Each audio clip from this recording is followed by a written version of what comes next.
Hi, it's Paddy Hirsch at Marketplace. So today I want to talk about the carry trade. A lot of people are talking about the carry trade right now because it's easy to borrow US dollars, okay, and do the carry trade and make money. So how do you make money out of a carry trade, and what is the carry trade? Well, let's explain that now. And in order to explain it properly, I need you to meet somebody whose name is Mrs. Watanabe. She is a very nice lady. And Mrs. Watanabe is, as she might sound, she is from Tokyo. And back in the 80s, she became very famous because she did this little trick with Japanese money.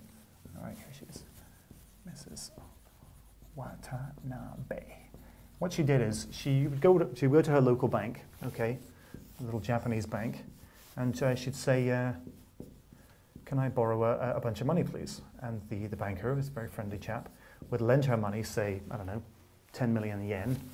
Okay, so she gets 10 million yen, and she's borrowing because Japan, remember, was in a slump for a long period of time, like 10 years.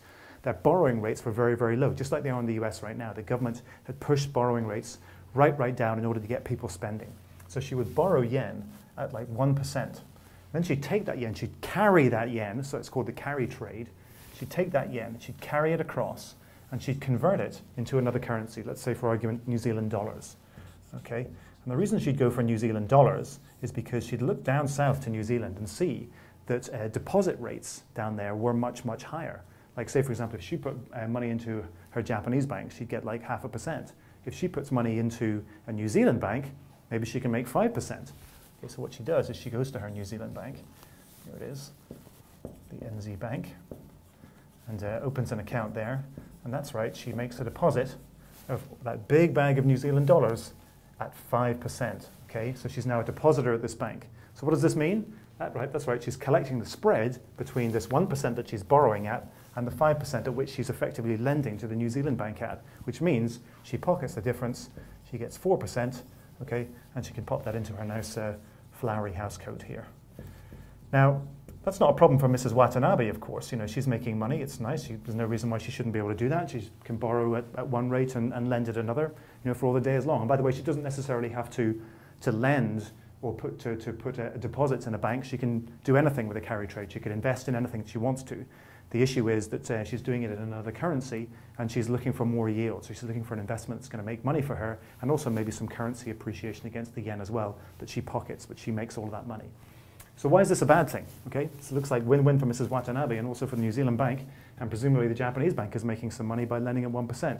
Well, the problem is that she is a seller when she does this. When she does this carry trade and converts into New Zealand dollars, she is selling her yen in order to buy New Zealand dollars. And of course, we all know about supply and demand. When you sell something hard enough, if everybody's now selling, what it does is it drives down the price. It's like in a sweet shop. If nobody wants to buy a certain type of sweets, then the sweet shop owner is going to discount that price of sweets.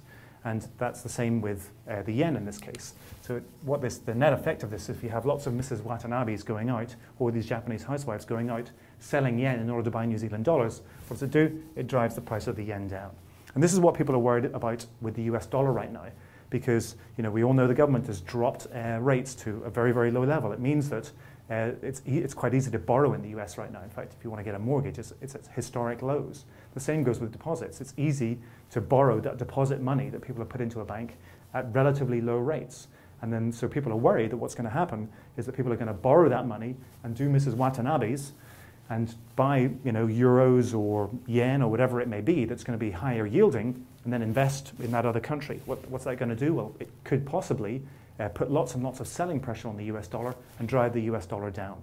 Now, there are lots of people, of course, who believe that having a cheap dollar is actually not a bad thing because it makes our stuff cheaper and more people will buy it. But of course, other people say it's a bad thing to have a cheap dollar because that means it's more difficult for us to buy things from other places. And of course, politicians, or a lot of politicians out there, like to have a nice, strong dollar.